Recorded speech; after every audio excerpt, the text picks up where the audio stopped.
사람의 일생에 대한 짧은 이야기를 하나 소개하죠. 하나님께서 소를 만드시고 소한테 이렇게 말씀하셨어요. 너는 60년만 살아라. 단 사람들을 위해서 평생 일만 해야 한다. 그러자 소는 30년은 버리고 30년만 살겠다라고 얘기했어요. 두 번째 이제 개를 만드시면서 말씀하시기를 너는 30년을 살아라. 다만 평생 사람들을 위해서 집만 지키고 살아라. 그러니까 개가 너무 길다고 15년만 살겠다라고 이야기했어요. 세 번째 원숭이를 만드시고 말씀하시기를 너는 30년만 살아라. 단 사람들을 위해서 평생 재롱을 떨어라.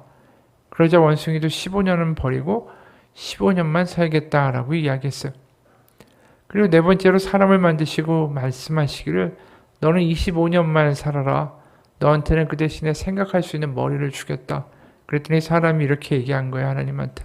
그럼 소가 버린 30년, 개가 버린 15년, 원숭이가 버린 15년을 저한테 다 주세요. 그래서 사람한테는 어떤 결과가 있냐면 25살까지는 주어진 시간을 그냥저냥 살고 소가 버린 30년, 그 26살부터 55세까지는 소처럼 줄창 일만 하고 개가 버린 15년으로는 퇴직하고 집을 지키고 살고 원숭이가 버린 15년으로는 손자를 보며 재롱 떨면서 산다는 것이다. 이런 이야기가 있어요. 인생이 참 이렇죠. 모든 사람들이 좀 인생 근사하게 살고 다르게 살고 싶지만 우리의 인생이 다 비슷비슷한 것 같아요. 우리가 인생을 살아가면서 정말 내가 인생을 잘 살고 있을까? 나는 인생을 어떻게 살고 있는 것인가? 이런 생각들을 한번 문득 해볼 때가 있죠. 오늘 에스겔서를 보면서 그런 생각이 들어요. 에스겔에 나와 있는 이스라엘 백성들은 과연 어떻게 하나님 보시기에 잘 살았을까? 그들의 인생은 하나님 보시기에 어떤 인생이었을까? 그들의 삶은 우리의 삶과 좀 달랐을까? 여러 가지 생각들이 들죠. 그래서 하나님의 말씀에서 에스겔을 볼 수도 있지만 과연 그 당시에 살던 사람들은 도대체 어떤 생각과 어떤 삶을 살아갔을까? 그런 관점에서 볼 수도 있을 것입니다. 이 에스겔서는 먼저 보면 에스겔이라는 이 제사장 가문의 예언자죠. 이 사람이 제사장이지만 남유다가 이제 바벨론에 의해서 멸망하기 바로 직전에, 그러니까 패망하기 7년 전에 귀족들과 제사장들 다 한꺼번에 포로로 끌려갔을 때 그때 끌려간 사람이에요. 그러다 보니까 에스겔서를 보게 되면은 이 남유다가 이제 패망 7년 전이니까 좀 있으면 이제 멸망하기 전에 어떠한 모습으로 이 사람들이, 이스라엘 백성들이 살고 있었는가가 생생하게 그려지죠. 그러면서 에스겔에게 그 당시 백성들의 영적 상태나 그들이 어떻게 살아가는지를 환상으로 보여주시기도 하고 또 남유다가 어떻게 멸망하게 될지 그런 이야기도 에스겔에게 보여주세요. 그래서 실제로 이 남유다가 패망하기 전에 남유다의 모습이 얼마나 우상 숭배가 심각했는지 에스겔 8장에는 그 백성들이 바벨론의 신 담무스, 그리고 애굽의 신 태양신, 그리고 그 밖에 잡신들, 또 가나안 지역의 토착 우상 바알신까지, 아세라 신까지 온갖 우상들을 다 섬기는 장면들이 나옵니다. 여기에는 백성들만 그런 게 아니라 장로라고 불리우는 지도자들부터 시작해서 부녀자들까지, 심지어 성전 안에 우상까지 설치하고 우상 숭배를 했어요. 그리고 에스겔 14장에는 이런 말씀을 하시게 되죠. 하나님이 이스라엘 백성을 보면서 결국 이런 말씀까지 토에서 말씀하시는데 세 번역으로 1절부터 4절이에요. 에스겔 14장 1절부터 4절. 이스라엘의 장로들 가운데서 몇 사람이 내게로 와서 내 앞에 앉았다. 그때 주님께서 나에게 말씀하셨다. 사람아, 이들은 여러 우상을 마음으로 떠받드는 사람들이며 걸려 넘어져서 죄를 짓게 하는 올가미를 자기들 앞에 둔 사람들인데 내가 과연 이런 사람들에게 질문을 받을 수가 있겠느냐? 그러므로 내가 그들에게 말하고 그들에게 일러주어라. 나 주 하나님이 말한다. 이스라엘 족속 가운데서 누구든지 우상들을 마음으로 떠받들고 걸려 넘어져서 죄를 짓게 하는 그 올가미를 자기들 앞에 두고 예언자에게 오면 나 주가 직접 그 많은 우상에 걸맞게 그에게 답변하겠다. 그러니까 장로들부터 시작해서 많은 사람들이 우상 숭배에 쩌들었는데 이 우상이라는 단어들이 여러 단어로 히브리어로 쓰이지만 에스겔에서는 특히 이 우상이라는 단어를 히브리어로 길룰림이라고 부릅니다. 근데 이 길룰림이라는 단어가 직역하게 되면 뭐냐면 똥, 배설물이다라는 뜻이에요. 그래서 지금 에스겔이 찾아온 바벨론에 지금 포로로 끌려왔던 이 장로들, 리더들, 이들에게 하나님이 하시는 말씀을 직역하게 되면 이런 말씀을 하신 거예요. 지도자라는 작자들이 머릿속에 마음속에 똥만 가득하고 내가 이런 작자들에게 무슨 질문을 받겠는가? 내가 그 똥에 걸맞는 수준의 대접을 해주고 이야기를 해주겠다라고 이야기를 하시는 거예요. 그러니까 이 백성들이 지도자부터 밑에까지 온통 마음에 이 우상, 똥덩어리만 가득하다. 그래서 이 똥이라는 단어, 배설물이라는 단어가 에스겔서에 40번이나 등장을 해요. 심지어 에스겔서 4장에는 또 하나님이 에스겔에게 사람의 배설물, 인분으로 떡을 구워서 먹으라고도 말씀하세요. 12절에 보면 너는 그것을 보리떡처럼 만들어 먹되 그들의 목전에서 인분 불을 피워 구울지니라. 그러니까 그 더러운 걸 가지고 뭐 굽고 먹고 뭐 이런 식의 모습들을 보여주라는 게 결국 뭡니까? 지금 이스라엘 백성들의 영적 상태가 거의 똥과 같다라는 거예요. 마음에 아주 쓰레기만 가득하다라는 것이죠. 그러니까 하나님이 계속해서 이런 단어를 써서 사람들에게 말하시고 제사장이었던 에스겔을 통해서 이러한 모습을 보여주시는 것은 이들의 자신들의 마음 가운데 영적 상태가 어떠한지를 좀 충격을 받아서 좀 깨어나라는 뜻이 있는 것이죠. 근데 우리가 이 이스라엘 백성들을 보면서 참 한심하다라는 생각만 들지는 않는 것 같아요. 왜냐하면 이들의 모습이 우리의 모습과도 유사할 때가 참 많다라는 거죠. 우리의 마음이 주머니라고 한다면 우리의 마음의 주머니에는 무엇을 담고 살아가고 있습니까? 이스라엘 사람들의 생각이나 머리에 이 똥덩어리만 가득하다라고 하면, 우상만 가득하다고 하면 우리도 우리의 생각을 돈에 대한 걱정, 사람에 대한 어떤 생각, 성공하고자 하는 욕심, 뭔가 우리의 마음의 주머니도 털어보면 뭐 그런 것들 나오지 않습니까? 우리의 마음도 이스라엘 백성과 그렇게 다르지 않은 것 같아요. 인간의 마음이나 생각이라는 것이 한순간도 공백이 있을 수가 없습니다. 우리가 멍하게 있는 시간이 얼마나 돼요? 뭔가가 계속 머릿속에, 우리 마음속에 계속 머물러 있고 지나가죠. 뭔가 우리를 항상 채우고 있습니다. 하다못해 우리가 누굴 미워하다 보면은, 미워하는 것도 계속 하다 보면 그 사람이 내 마음에서 떠나질 않아요.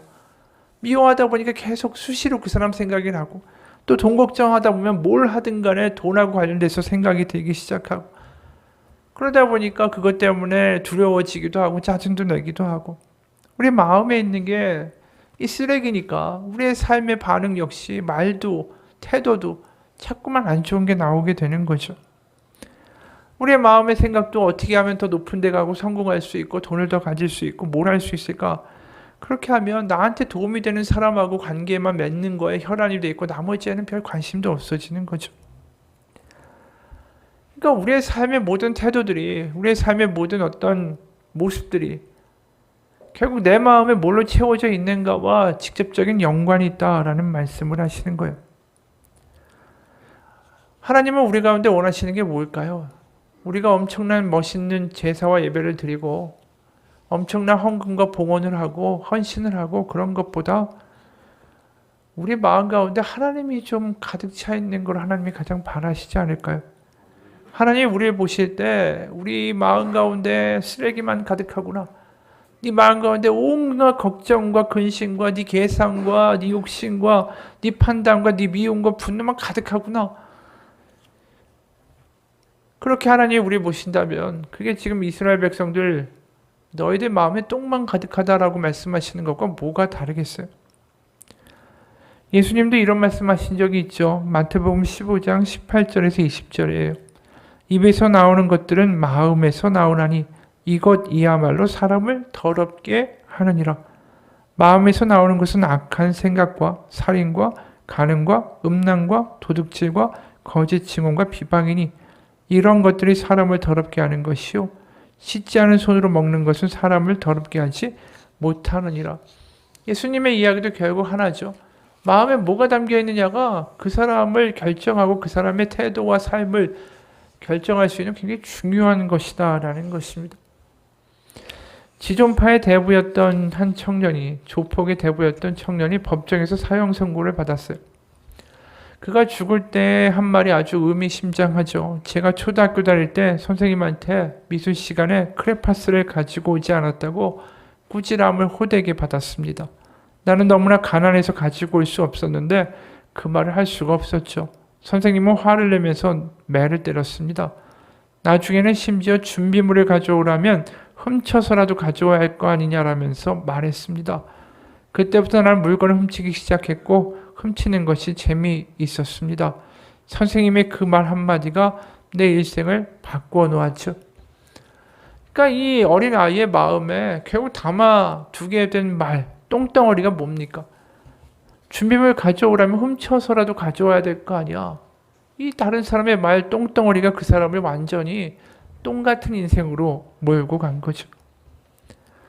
지금 이스라엘 마음에 그 똥 같은 것들이 가득 차 있는 거예요. 하나님이 그게 너무 안타까우신 거죠. 아무리 그들이 옷을 깨끗하게 입고 근사하게 외모를 가꾸고 진지한 태도와 말투로 제사를 드린다고 해도 하나님이 보실 때는 그거 하나도 안 보이시는 거예요. 그 사람들의 마음만 보이시는 거죠. 시편 51편 16절이에요. 17절입니다. 주께서는 제사를 기뻐하지 아니하시나니 그렇지 아니하면 내가 드렸을 것이라. 주는 번제를 기뻐하지 아니하시나이다. 하나님께서 구하시는 제사는 상한 심령이라. 하나님이여 상하고 통회하는 마음을 주께서 멸시하지 아니하시리이다. 하나님이 원하시는 것은 결국 마음이죠. 근데 그 마음도 뭐냐 하면 하나님 제 마음이 지금 엉망입니다. 제 마음 가운데 온갖 쓸데없는 생각만 많고 걱정만 많고 욕심만 많고 비교와 질투만 많고 세상의 위협과 조롱의 말들만 내 마음 가운데 가득하고 하나님 엉망인 마음을 좀 하나님이 고쳐주시면 좋겠습니다. 그런 마음을 가지고 나아가는 예배가 하나님이 기뻐하시는 예배다라는 것이죠. 여러분 우리가 가장 솔직해야 될 게 뭐냐면 내 마음이에요. 지금 내 마음에 대해서 정직할 수 있는 게 하나님이 보실 때는 가장 중요한 점이다라는 것이죠. 한번 질문해 보겠습니다. 오늘 내가 삶 속에서 정말 하나님 때문에 기뻤고 하나님의 이름이 영광받으면 좋고 그 이름이 무시당하고 조롱당하면 그게 너무 가슴 아프고 그럴 때로 가난하고 힘든 사람들을 보면 하나님이 느끼시는 긍휼이 우리 마음 가운데 느껴진 적이 있었습니까? 그런 게 한 번도 없다고 그러면 나는 주님의 마음을 품고 살아간 하루가 아니었다라는 거죠. 생각해 보세요. 아무 생각 없이 아무 마음의 공백으로 살아갈 수 있는 하루는 없어요. 내 마음에 걱정이든 근심이든 무슨 생각이든 뭔가 날 채우고 살아갔다라는 거죠. 그럼 이런 말 할 거예요. 정작 뭐 살아가는 게 다 그렇지 어떻게 늘 하나님 생각하고 하나님 마음 품으면서 그렇게 살아가겠어. 그렇게 이야기할 수도 있어요. 근데 오늘 우리가 이 말씀을 보면서 무슨 생각이 드냐면 하나님의 에스겔서에 40번이나 그들의 마음 가운데 똥이 가득 차 있다라는 말씀을 하실 정도라면 나는 정작 내 마음이 엉망인 거에 대해서 신경 쓰지 않는데 하나님은 그것이 굉장히 속상하시다라는 거예요. 그러니까 이게 굉장히 놀라운 반전이죠. 정작 우리의 마음에 대해서 우리는 그닥 신경 쓰지 않아요. 마음에 뭐가 채워 있든 뭐 하든 그냥 그렇게 살아가는 거지. 근데 그런 모습을 보면서 하나님은 정작 너무나도 속상하시다라는 것입니다. 그러니까 에스겔서에다가 그렇게 너희들 마음에 똥이 차 있다 이야기를 계속하시고 제사장에게 인분으로 떡을 부어 먹으라고 말씀하시고 성경이 거룩한 책 아닙니까? 하나님의 말씀 아닙니까? 그런데 좀 고상한 말이 나와야 되는 거 아니겠어요? 근데 무슨 선지자가 제사장인 사람이 똥이란 이야기만 주창하고 있고 그걸 보면서 무슨 생각이 드냐면 하나님이 얼마나 속이 상하시면 이런 말을 계속하고 계실까? 근데 정작 이스라엘 백성들은 자신의 마음들이 엉망인 것에 대해서 전혀 안타까워하지 않고 있구나. 그들이 자신의 마음이 엉망이라고 하나님 앞에 나아가서 회개하거나 부르짖거나 탄식합니까? 하나님 저의 마음을 정결케 하옵소서. 제 마음에 있는 쓰레기들을 다 치우시고 하나님의 마음을 주옵소서. 이들이 뭔가 이런 기도를 합니까? 안 하죠. 그래서 에스겔 12장 27절에 이런 말씀이 있어요. 에스겔 12장 27절 인자야 이스라엘 족속의 말이 그가 보낸 묵시는 여러 날 후의 일이라 그가 멀리 있는 때에 대하여 예언하였다 하느니라. 이게 무슨 이야기 하는 거냐면 에스겔이 지금 뭐 똥이니 뭐니 계속 떠드는데 그건 우리한테 하는 말이 아니야. 그건 다른 사람들한테 하는 말이야. 나중에 이야기라는 거지. 이렇게 들었다라는 거예요. 그러면서 그들의 제사는 태연하게 드리는 거예요. 33장 31절 32절이에요. 백성이 모이는 것 같이 너에게 나오며 내 백성들이 네 앞에서 너의 말을 들으나 그대로 행하지 아니하니 이는 그 입으로는 사랑을 나타내어도 마음으로는 이익을 따름이라. 그들은 네가 고운 음성으로 사랑의 노래를 하며 음악을 잘하는 자같이 여겼나니 너의 말을 듣고도 행하지 아니하였거니와.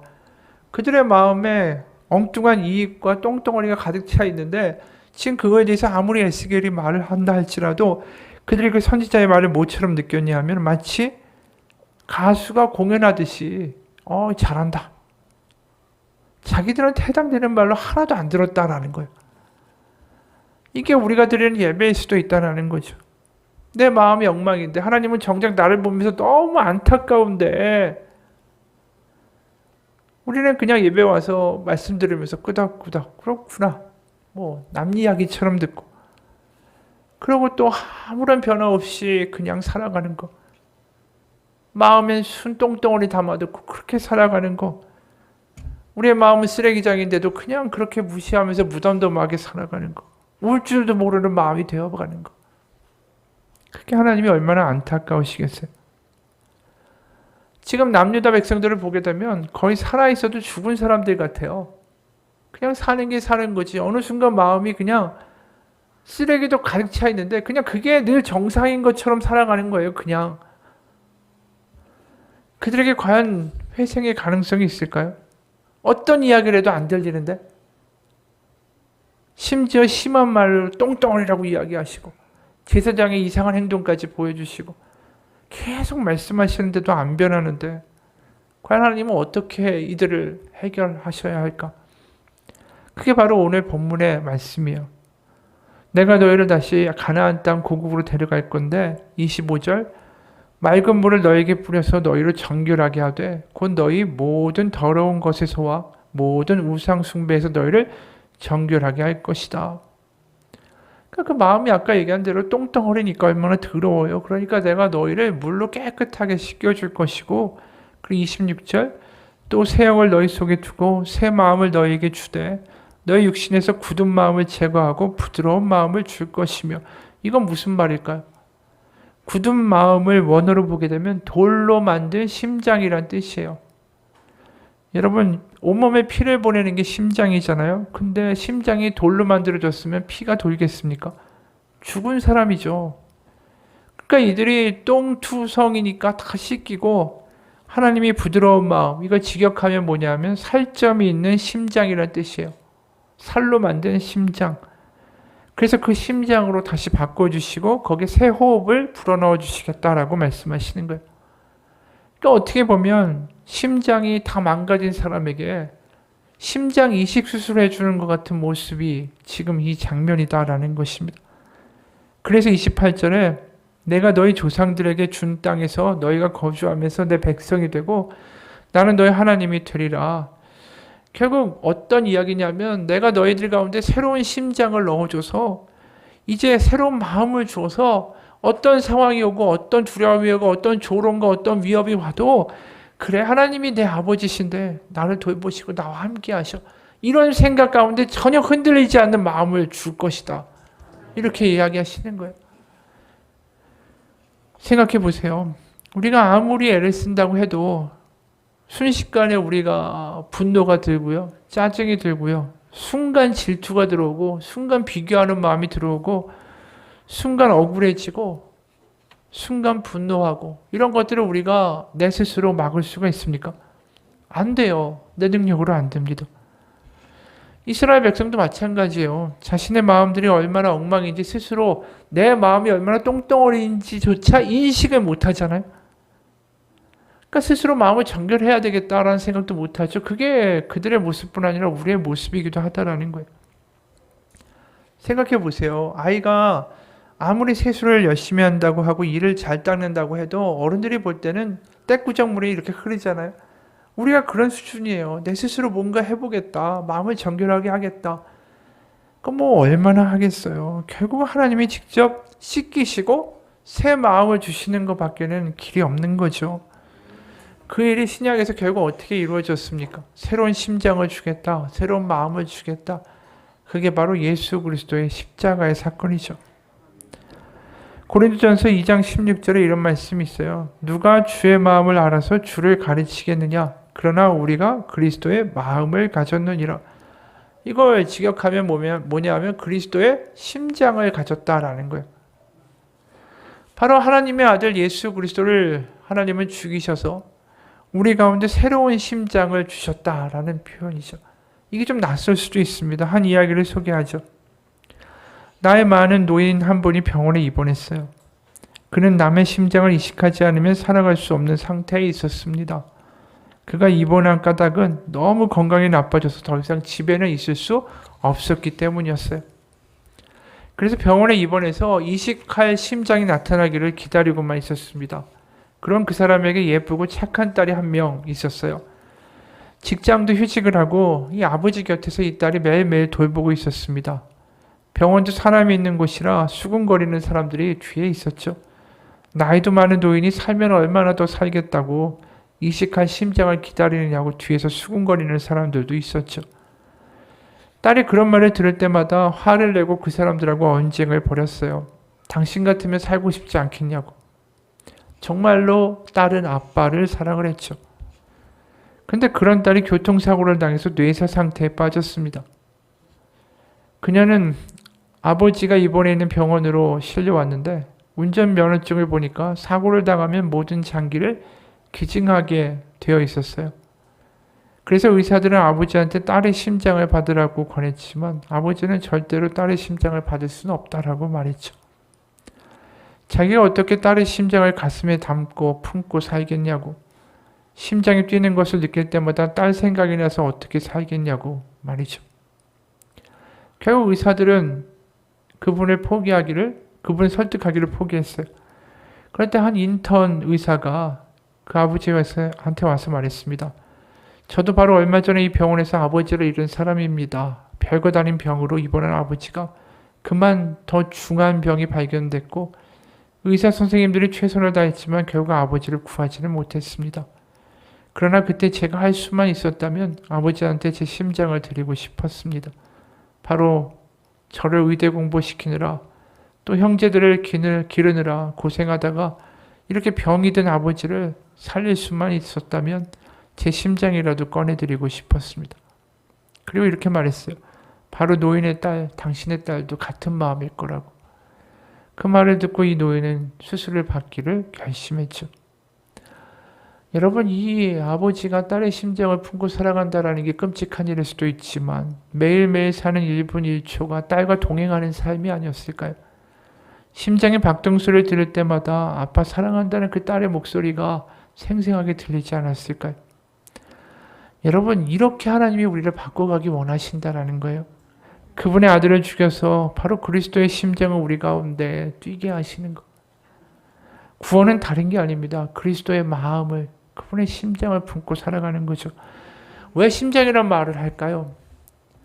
심장이 우리 가운데 얼마나 중요한 기관일 뿐 아니라 하나님이 우리의 심장 뛰는 것처럼 우리와 가깝게 있기 원하신다라는 것을 의미하는 것은 아닐까요?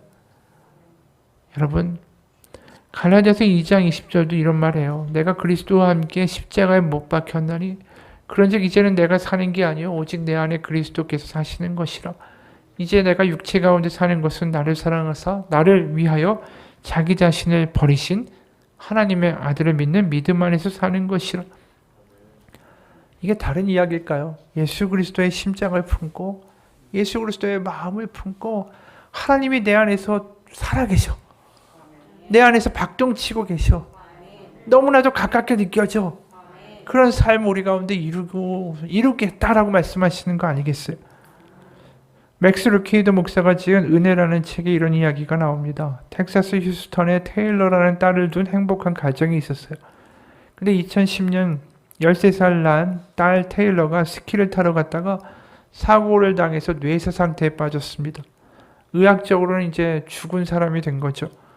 하루아침에 이 엄청난 슬픔을 당한 이 테일러의 부모는 많은 생각을 하다가 어차피 살 수 없는 아이라면 딸의 장기로 더 많은 사람을 살리자라고 결정을 했어요.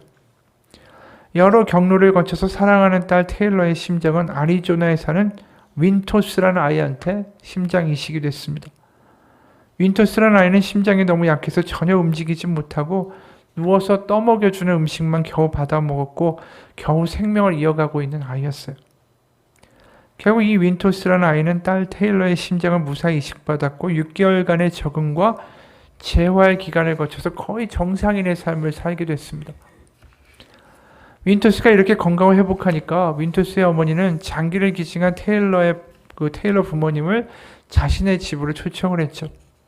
두 어머니는 눈물에 포옹을 하고 생명과 건강을 회복한 윈토스라는 아이를 껴안고 하염없이 눈물을 흘렸어요.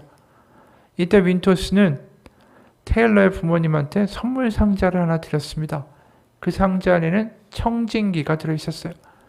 윈토스의 어머니가 이렇게 말했습니다. 우리가 준비한 선물입니다. 이 청진기로 윈토스 가슴의 심장 박동 소리를 들어보세요. 테일러의 어머니는 청진기로 윈토스 그 아이의 가슴에 갖다 댔죠. 두근두근 이 규칙적으로 건강하게 뛰는 심장 소리가 들렸습니다. 바로 청진기 너머로 윈토스의 가슴 안에서 사랑하는 딸 테일러의 심장 소리가 죽지 않고 계속해서 울려 나오는 거죠. 여러분, 하나님께서 만약 우리 가운데 청진기를 우리의 가슴에 대신다면 가장 듣고 싶어할 심장 소리는 어떤 걸까요? 바로 예수 그리스도의 심장이죠. 여러분, 우리 가슴에 하나님의 그 예수 그리스도의 심장이 뛰고 있습니까? 세상 사람들이 흔들거리고 세상 사람들이 변해도 나는 하나님이 너무나도 내 안에서 살아계시고 내 안에서 이렇게 생생하게 계시기 때문에 나는 사람들의 말에 흔들리지 않겠습니다. 내가 하나님과 함께 오늘도 살겠습니다. 이런 고백과 감격이 우리 가운데 있습니까? 그게 예수 그리스도의 심장을 품고 살아가는 거죠. 내 안에서 살아계신 하나님이 너무 생생하게 느껴지는 거. 내 안에서 나와 함께 하시는, 때로는 나와 함께 속상해 하시고 나와 함께 기뻐하신 하나님이 너무나도 생생하게 느껴지는 것. 그 사도 바울이 이렇게 얘기하죠. 빌립보서 1장 8절이요. 내가 예수 그리스도의 심장으로 너의 무리를 얼마나 사모하는지 하나님이 내 증인이시라. 그냥 너희를 사랑한다고 말하지 않아요. 내 안에 예수님의 심장이 있기 때문에, 예수님의 마음이 있기 때문에, 내 안에 예수님이 너무 시퍼렇게 살아계시기 때문에, 내가 예수님과 더불어 살아가기 때문에 그 마음이 내 안에 가득 차서 너를 사랑할 수밖에 없다. 여러분, 우리의 마음에, 우리의 심장에 그 하나님이 그렇게 강력하게 들어오시고 우리 안에 정말로 살아계시다면 우리는 과거처럼 살 수가 없죠. 그리고 우리가 그렇게 우리 마음 가운데 하나님이 살아계시는 게 그렇게 펄떡펄떡 느껴지면 세상의 이야기들과 세상의 걱정들과 세상의 말들이 우리 가운데 들어올 수가 없다라는 거죠. 그게 하나님이 우리를 바꾸시는 방식이에요. 너의 마음을 엉뚱한 것으로 채우지 말아라. 늘 청소하고 깨끗하게 있어라. 그게 어떻게 돼요, 우리가? 그게 아니라 내가 너에게 새로운 마음을 줄 거야. 내가 너희 안에 살아줄 거고 그것이 생생하게 너희 가운데 느껴지게 만들어 줄 거야. 그게 성령의 역사죠. 그게 우리 가운데 느껴지고 임하고 경험되면 우리가 다른 것들로 우리를 채우지 않는 거죠. 채울 필요가 없으니까. 여러분, 우리 가운데 하나님의 마음이 예수 그리스도의 심장이 임하면 우리는 더 이상 과거와 같이 살지 않습니다. 생각해 보세요. 예를 들어서 심장이 아주 나쁜 노년의 한 남자가 있다라고 생각해 보세요. 이 사람이 내일이나 1년이나 10년 후를 꿈꿀 수 있겠어요? 없죠. 불가능하죠. 그런데 우리 가운데 예수 그리스도의 마음, 하나님의 심장이 우리 가운데 오면 어떤 일이 일어나냐면 사도행전 2장 17절. 하나님이 말씀하시기를 말세에 내가 내 영을 모든 육체에 부어주리니 너의 자녀들은 예언할 것이요 너의 젊은이들은 환상을 보고 너의 늙은이들은 꿈을 꾸리라. 바로 성령으로 하나님이 우리 가운데 그렇게 살아계시는 게 우리 심장 소리처럼 가깝게 느껴지기 시작하면은 늙은이들이 꿈을 꾼대요. 늙은 사람들이 내일 어떻게 될지도 모르는데 무슨 꿈을 꾸겠어요? 꿈을 꾸게 되고 소망을 갖게 되고 세상의 이야기 가운데에 그래 난 그 세상의 이야기를 믿지 않아 이렇게 이야기하게 된다라는 거죠. 어느 집사님의 간증이에요. 수요예배를 드리고 내려오는데 허름한 잠바 차림의 한 중년 남자가 한 젊은이를 앞에 두고 혼신의 힘을 실은 쉰 목소리로 복음을 전하고 있었습니다. 복음을 전하는 그의 모습은 너무나 진지해서 애절해 보이기까지 해서 저에게 큰 감명을 안겨다 주었죠. 제발 이 복음을 듣고 그냥 흘려보내지 말고 제발 붙으세요. 오직 이것만이 당신이 살 길이요 생명을 얻는 길입니다. 내가 어떻게 더 당신을 잘 이해시킬 수가 있을까요? 내가 어떻게 하면 하나님이 사랑하시는 당신이 사망의 늪에서 벗어나 생명을 바라보게 해줄 수가 있을까요? 이분의 말에서는 영혼에 대한 애절한 사랑이 절절히 느껴지고 흘러나오고 있었습니다. 복음을 전하고 있는 그 사람에게 더 이상 나라는 존재는 없어 보였습니다. 자존심도 없고 체면도 없고 주변 사람들도 없고 오직 구원해야 할 그 상대방 한 사람만 보이는 것 같았습니다. 그걸 보면서 야 저게 예수님의 마음이구나. 저분은 예수님의 심장이 저 안에서 펄떡거리는구나. 저렇게 전도하는 사람 정말 처음 본다. 근데 그 사람을 가까이 보려고 다가갔다가 깜짝 놀랐습니다. 왜냐하면 제가 아는 사람이었죠. 저희가 전에 섬겼던 교회 여집사님의 남편이었습니다. 그 남자분은 당시 예수를 믿는 사람이 아니었죠. 아니 그럴 가능성이 전혀 안 보이는 사람이었습니다. 자기 아내를 교회에서 오래 붙잡아두고 집에 안 보낸다고 대놓고 목사님한테 대들던 사람이었죠. 그 후에 그 집사님 가정이 교회를 옮겼고 늦둥이가 태어났고 그 집사님의 남편이 놀랍게 변화되었다라는 소문을 들은 적이 있었습니다. 그래서 그때 주변에 어떻게 뒤집어졌길래 여기까지 소문이 나? 라고 물었더니 그냥 예수 믿는 사람이 된 게 아니라니까 아주 예수님한테 붙잡혀 산대. 주님이 그렇게 만들어버리셨대. 그런 대답을 듣고 꽤나 착실한 믿음을 가지게 되었나 보다라고 생각했었습니다. 그런데 그 분을 지금 교회에서 보았던 겁니다. 그래서 나중에 더 알아보니까 원래 그분은 조경 전문가였는데 정말 예수님의 복음을 또 성령의 체험을 하고 핵심한 이후에 완전히 사람이 달라졌답니다. 그분은 세례 간증 때 자신의 죄를 너무나 솔직하게 고백해서 모든 사람들에게 큰 충격을 주었는데 그 후에 정말 예수님으로만 사는 전도자의 삶을 살았습니다. 중국 선교사로 이 소명을 받고 선교사 훈련을 받으면서 동시에 교회에서 이제 경비로 일하고 있었는데 함께 일하는 분들을 제자 훈련시키기도 하고 교회에 오는 노숙자들을 주님의 사랑으로 품고 전도하고 정말 많은 감동을 주던 분이었습니다. 그런데 그분이 갑자기 대장암 말기 판정을 받았죠. 그런데 그 암의 판정을 받은 후에도 오랫동안 기도하던 중국의 나완자촌으로 가서 섬겼습니다. 암 말기인데 어떻게 중국 나완자촌으로 가려고 하느냐라고 물었더니 이분이 웃으면서 대답했습니다. 이제 조금 더 망설임 없게 해주신 하나님을 찬양합니다.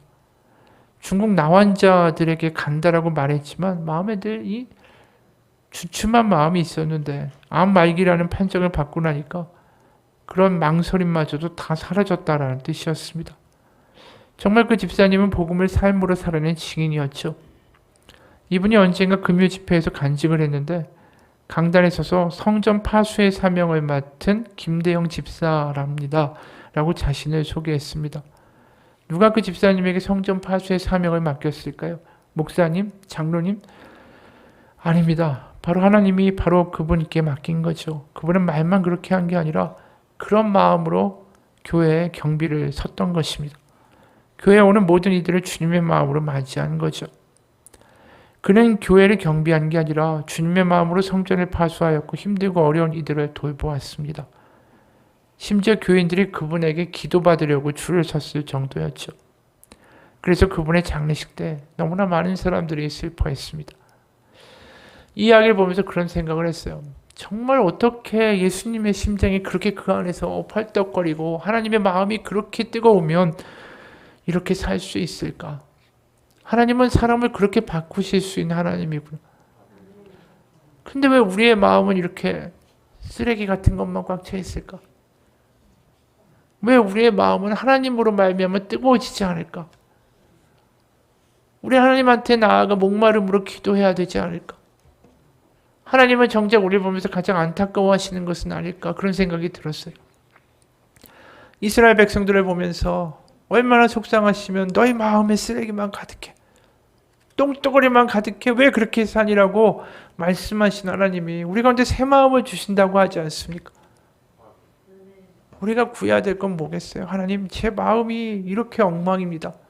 걱정도 많고요. 근심도 많고요. 질투도 많고요. 비교도 많고요. 세상의 조롱의 말들 가운데 흔들거리고 있고요. 복수하고 싶고요. 어떻게 살아갈까?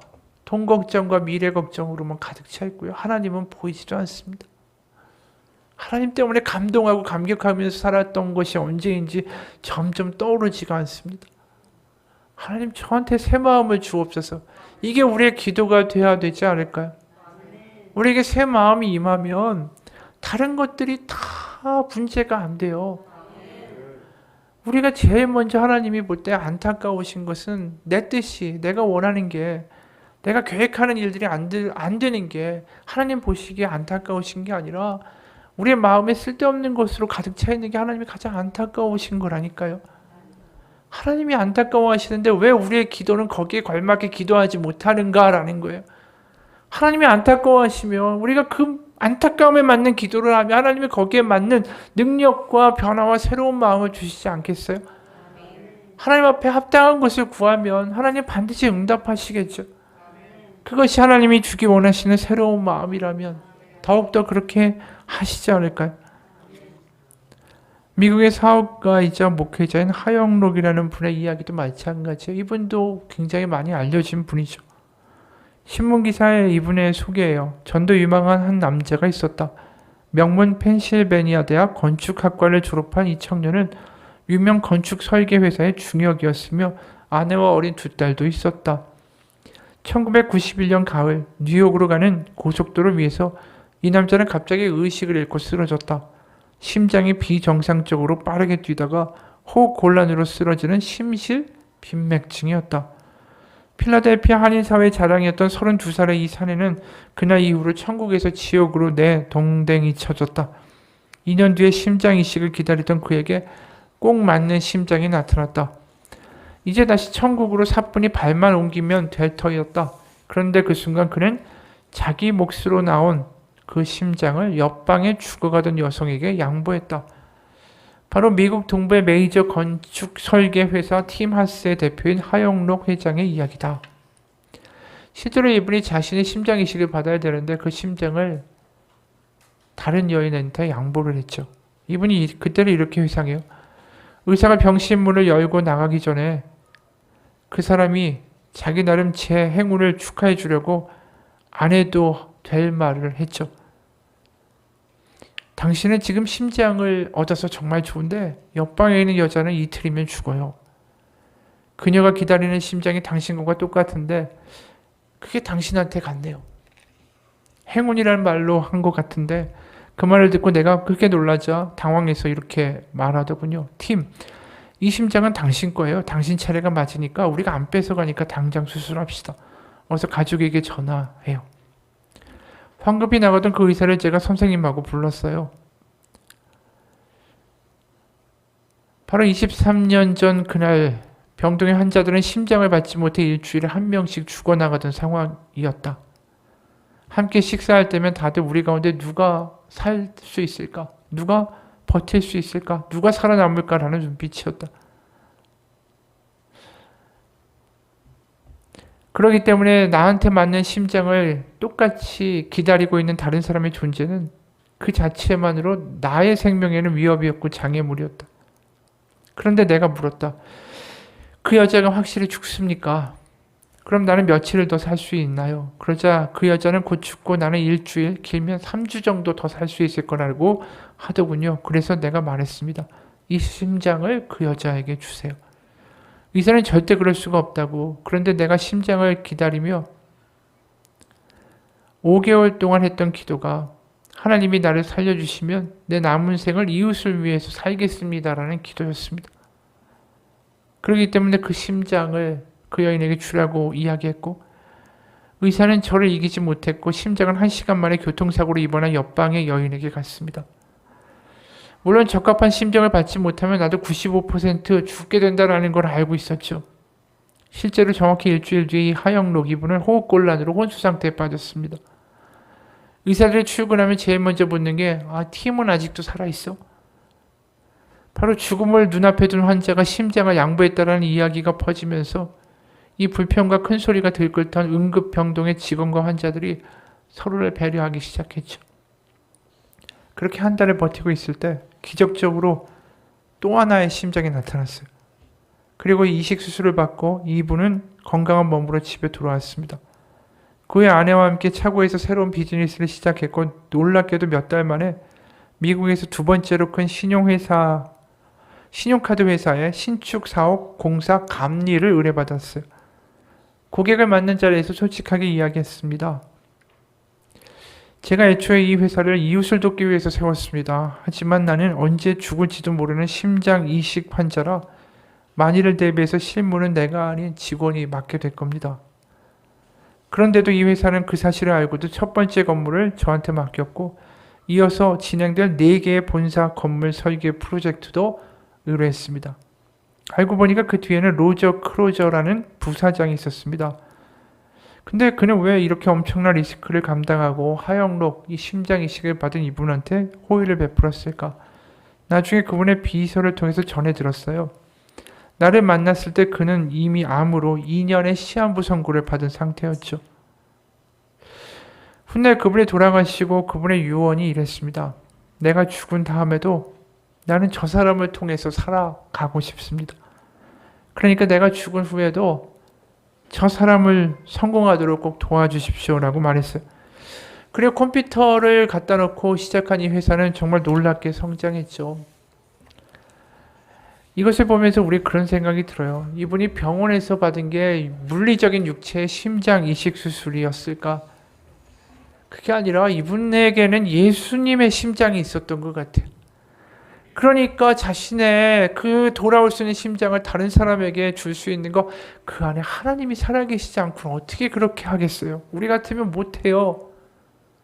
하나님이 그 안에 놀랍게 살아계시니까 자신이 받은 심장을 남에게 준 거죠.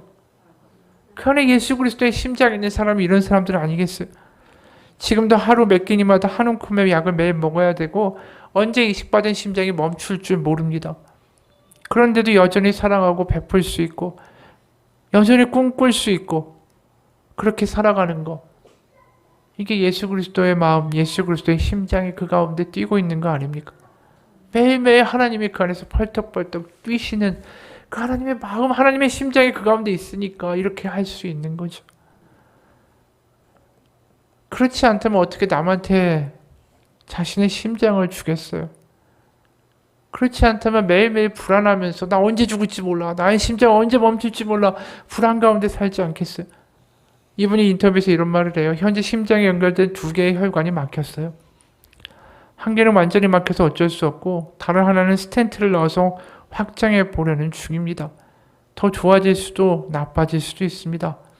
하지만 하나님이 함께 하시고 하나님의 복을 받고 세상 가운데 소망을 갖고 살고 싶다면 지금 끼고 있는 안경을 벗고 오직 예수님의 안경을 쓰십시오.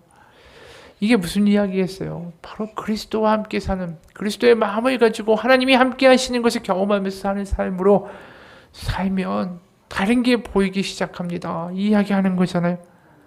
그리고 이분한테 놀라운 기적 같은 일이 일어났죠. 제가 첫 번째 심장을 양보하고 두 번째로 받은 심장은 알코올 중독자의 심장이었습니다. 이식용으로는 적합하지 않은 심장이었지만 저는 그것을 받아 6년을 살았습니다.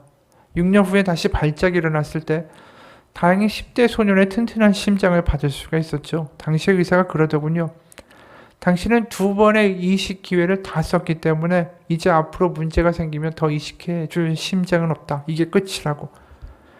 그런데 그 심장에 연결된 혈관 2개가 막힌 거예요. 이제 하나님이 나를 부르시나 보다라고 담담하게 살아가고 있을 때 의외의 소식이 전해졌죠. 그 사이에 의료법이 바뀐 거예요. 내가 받은 첫 번째 심장이 알코올 중독자의 것이라 부적격이기 때문에 횟수에서 제외됐고 결과적으로 한 번 더 심장 이식 수술을 받을 수 있다는 거죠. 놀라운 일입니다. 저는 심장을 양보했지만 그 이후에 하나님이 저에게 부어주시는 놀라운 축복을 저는 이미 너무나도 많이 받았습니다. 여러분, 우리가 걱정하고 우리가 근심하고 내 마음에 쓸데없는 것만 잔뜩 담아두고 스스로 전전긍긍하며 살아가는 삶이 아니라 하나님이 우리 가운데 임하시는 하나님의 마음을 가지고 살아가는 삶을 살기를 꿈꾸기 원합니다. 내 마음에 지금 뭐가 담겨 있는지 한번 돌아보세요. 하루 종일 내가 도대체 뭘 내 마음 가운데 담아두고 살았는가?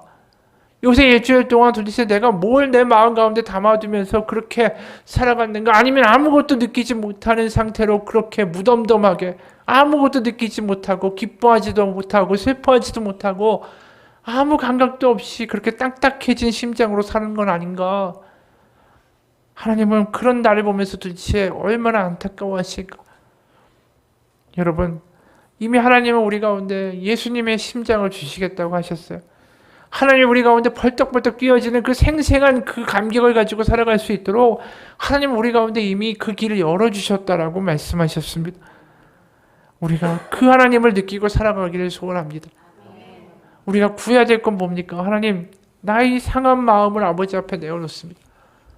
내가 다시 한번 하나님이 내 안에서 정말 생생하게 살아계시는 그 감격을 느끼면서 하루하루가 하나님과 동행하고 하나님이 나의 아버지가 되시고 나의 기도를 들으시고 나의 호흡마저도 하나님이 아신다라는 감격을 가지고 살아가게 하여 주옵소서. 하나님, 저 감격하면서 살고 싶습니다. 저 하나님이 살아계시다라는 것을 정말 느끼며 절절히 경험하고 살고 싶습니다. 하나님, 제 마음이 이렇게 엉망입니다.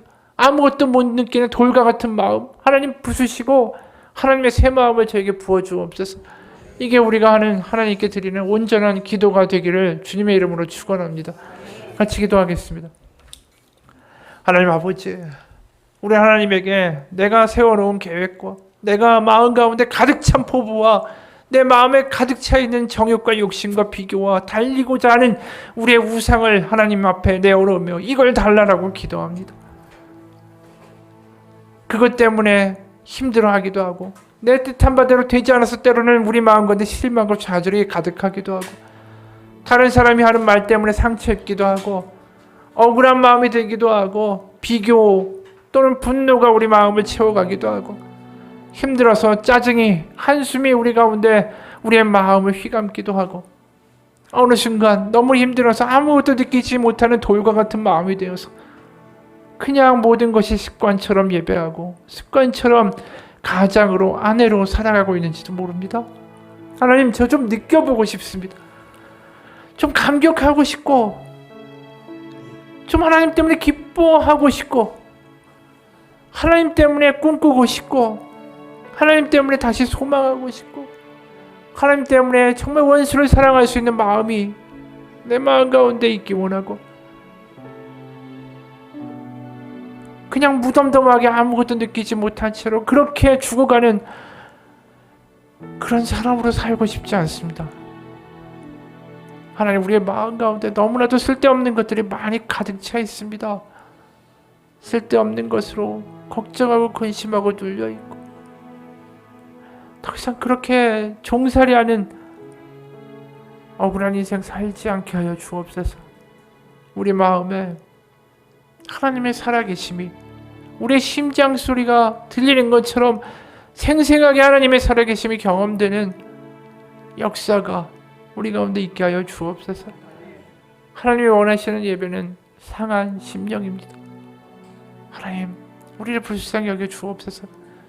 하나님의 마음, 하나님의 살아계심, 하나님의 성령 우리 가운데 하나님의 그 생명을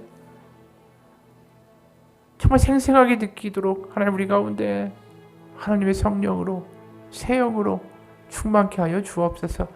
살아계신 우리 주 예수 그리스도의 이름 받들어 기도합니다. 아멘.